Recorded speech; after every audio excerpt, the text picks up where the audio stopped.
আমের মাহাদি মানসুর আল কাজাফি চলতি বছরের হজ পালনের উদ্দেশ্যে সৌদি আরবে রওনা দিয়েছিলেন লিবীয় যুবক। কিন্তু যাত্রা শুরুর মুহূর্তে ঘটে গেল এক অবিশ্বাস্য ঘটনা, যা হয়ে উঠেছে আল্লাহর কুদরতের এক জীবন্ত দৃষ্টান্ত। ইতিমধ্যেই সামাজিক যোগাযোগ মাধ্যমে আলোচনার কেন্দ্রবিন্দুতে পরিণত হয়েছে এই ঘটনা। 3 দিন আগের কথা, ঘড়ির কাঁটা ঠিক 12টা, দুপুরে হজ ফ্লাইটের নির্ধারিত সময়। আমের ছিলেন তার দলের সর্বশেষ হজযাত্রী, যিনি মিশর হয়ে সৌদি যাওয়ার জন্য ট্রিপলি বিমানবন্দরে পৌঁছান। কিন্তু এয়ারপোর্টে পৌঁছানোর পরই নিরাপত্তা কর্মকর্তারা তাকে জানান তার পাসপোর্ট সংক্রান্ত একটি সিকিউরিটি ইস্যু দেখা দিয়েছে, যার কারণে তিনি প্লেনে উঠতে পারবেন না।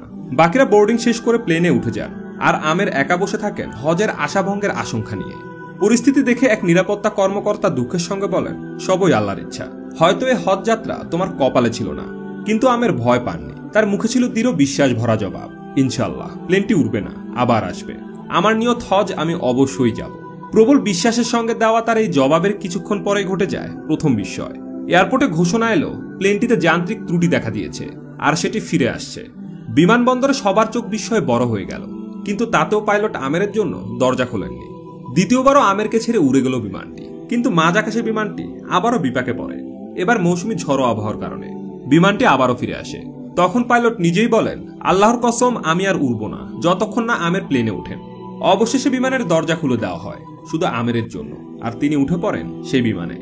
সৌদি পৌঁছে আমের মাহাদি মানসুর আল কাজাফি নামের ভাগ্যবান যুবক একটি ভিডিও বার্তায় বলেন, আমার আনন্দ ভাষায় প্রকাশযোগ্য নয়, আল্লাহ তার কুদরত দেখিয়েছেন।